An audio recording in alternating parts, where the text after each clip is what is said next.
가을을 등산의 계절이라고도 하죠.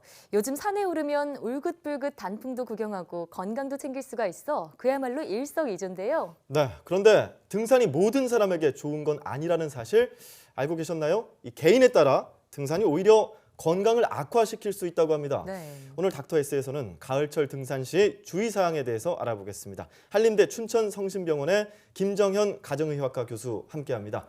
안녕하세요. 네, 안녕하세요, 안녕하세요. 교수님. 네, 네, 보통 등산하면 우리 몸에 좋다 이렇게 알려져 있는데요. 이 등산에는 어떤 긍정적인 효과가 있나요? 예, 등산은 대표적인 유산소 운동 중에 하나죠. 일단 심장도 건강해지고 네. 폐 기능도 좋아지기 때문에 체력이 상당히 좋아지게 됩니다. 그리고 체지방 감소는 물론 대사질환이나 심혈관계 질환 예방법도 상당히 좋은 편이고요. 네. 예. 그거 이외에도 뭐 골다공증 예방 같은 근골격계에도 좋은 그런 효과가 있습니다.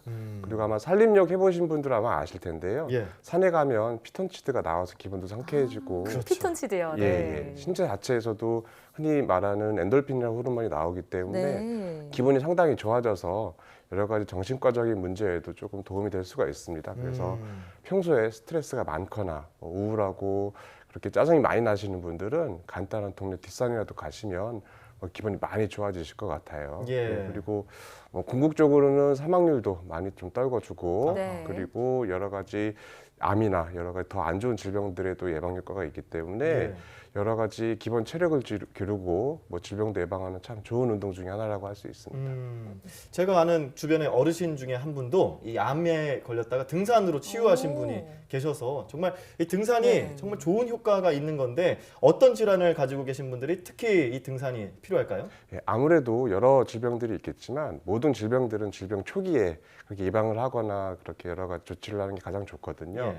그래서 따라서 여러 가지 성인병들 예를 들어서 당뇨나 고혈압 있는 분들은 초반에 그렇게 건강 관리를 하시는 것이 효과가 좋은 경우가 더 많기 때문에 네. 예. 초기 고혈압, 당뇨 환자분들한테 특히 추천을 해드리고 싶고요.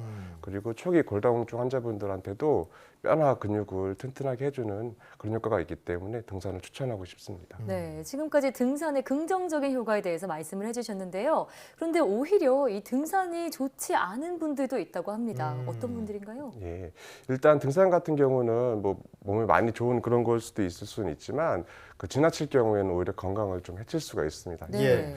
최근에 아무래도 대중매체를 통해서 과도한 운동, 몸짱 열풍 같은 게 상당히 많잖아요. 그렇죠. 그런 게 좀 있긴 하지만 사실 일반적인 건강을 위한 운동은 한 일주일에 성인 기준으로 한 150분 정도가 딱 적당합니다.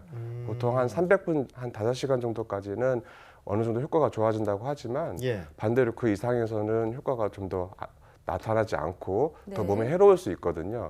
근데 문제는 동네 뒷산보다 높은 그런 산은 대부분 1시간을 넘기 때문에 아무래도 그 여러 가지 몸이 좀 안 좋을 그럴 가능성도 사실은 좀 있습니다. 아, 그렇군요.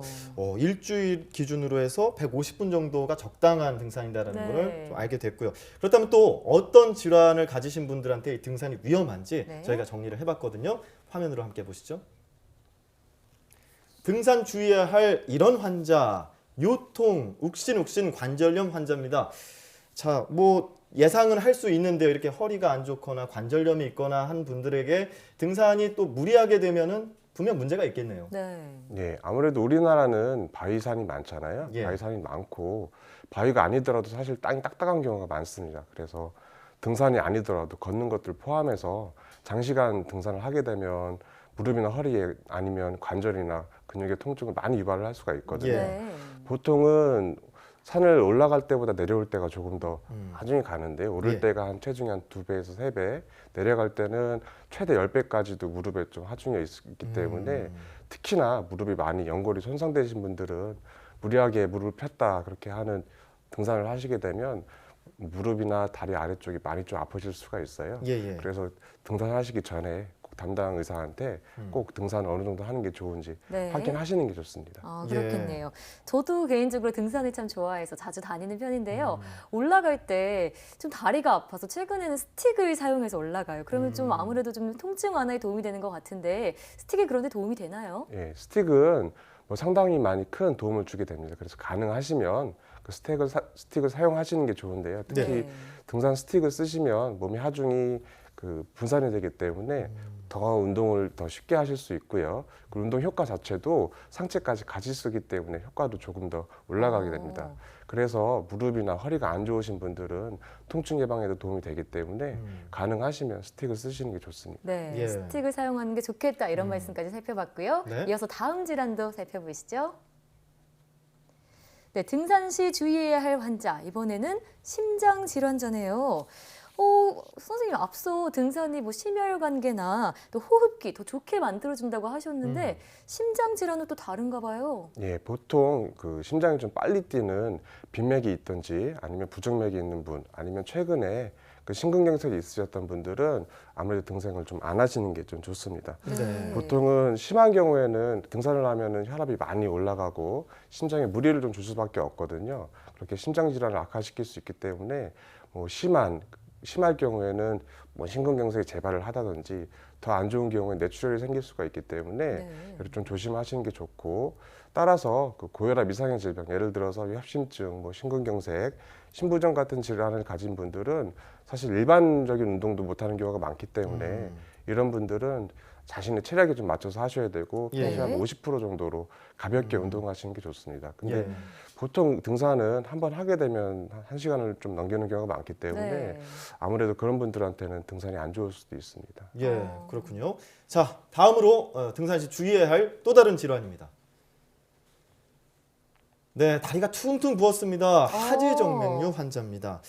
이 등산이 다리 근력을 높이는 데 도움이 된다고 하는데 하지정맥류 환자는 피해야 된다는 거죠? 예, 등산을 하거나 심하게 걷게 되면은 다리로 가는 그 피는 아무래도 많이 갈 수밖에 없겠죠. 그렇겠네요. 혈류량이 좀 증가를 하는데, 문제는 혈류량은 증가를 해도 근육은 피곤해질 수밖에 없고, 예. 그러면은 정맥의 그런 순환 기능, 다시 짜주는 기능이 좀 약해지기 때문에 다리에 피가 그 정체되는 현상이 발생하게 됩니다. 그렇게 되면은 아무래도 이제 하지정맥류가 좀 악화될 수밖에 없는데, 어떻게 보면은 하지정맥류 예방법 중에 하나가 적당한 그런 실체 활동이기 때문에 네. 예. 가벼운 동네 뒷산이나 산책 정도는 사실 도움이 되긴 합니다. 네. 그렇겠네요. 지금까지 관절염, 또 심장질환, 하지정맥류 이런 질환을 갖고 계신 분들은 특별한 질환일 만큼 좀 주의를 해야 한다 이런 내용 살펴봤고요. 예. 그런데 특별한 질환이 없더라도 등산을 하다가 오히려 병을 얻는 분들이 계시다고 하더라고요. 어떤 질환인가요? 예, 아무래도 가장 대표적인 질환은 아무래도 이제 골절 같은 근골격계 질환이 되겠죠. 네. 뭐 근육통도 생기시고 심하면 관절통도 생기시고 뭐 정말 심하면 골절까지도 생기겠죠. 그래서 네. 평소에 통증이 없던 분들도 등산 이후에는 관절염이 생길 수가 있기 때문에 좀 조심을 좀 하셔야 되고, 잘못 넘어지면 골절로 사실 좀 당할 수 있습니다. 네. 그리고 요즘 같은 경우는 아침에는 춥고 뭐 낮에는 좀 따뜻하잖아요. 일교차가 좀 있기 때문에 네. 예. 옷차림을 너무 가볍게 산에 올랐다가 저녁에 내려오실 때 기온이 떨어지면은 체온이 떨어지는 저체온증이 있을 수밖에 없어서 예. 좀 조심을 좀 하셔야 됩니다.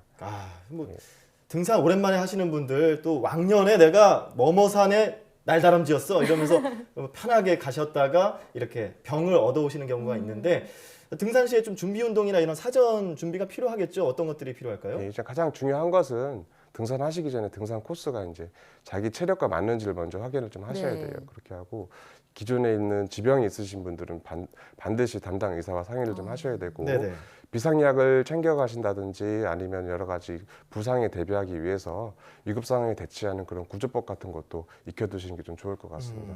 그리고 복장도 아무래도 좀 저체온을 예방할 수 있는 여러 가지 옷을 좀 준비하시는 게 좋을 것 같고요. 네. 마지막으로 특히 준비 운동을 철저히 하셔야 되는데, 특히나 아무래도 등산이기 때문에 하체 쪽 스트레칭에 조금 더 신경을 쓰시는 게 좋을 것 같고요. 예. 특히나 그 중에서도 다리 뒤쪽에 있는 햄스트링 근육을 조금 스트레칭 더 신경 쓰시는 게 좋을 것 같습니다. 네, 참 이렇게 무엇을 하든지 준비 운동이 참 중요하다는 말씀 해주셨습니다. 예. 지금까지 등산의 좋은 질환과 등산 시 피해야 할 질환에 대해서 살펴봤습니다.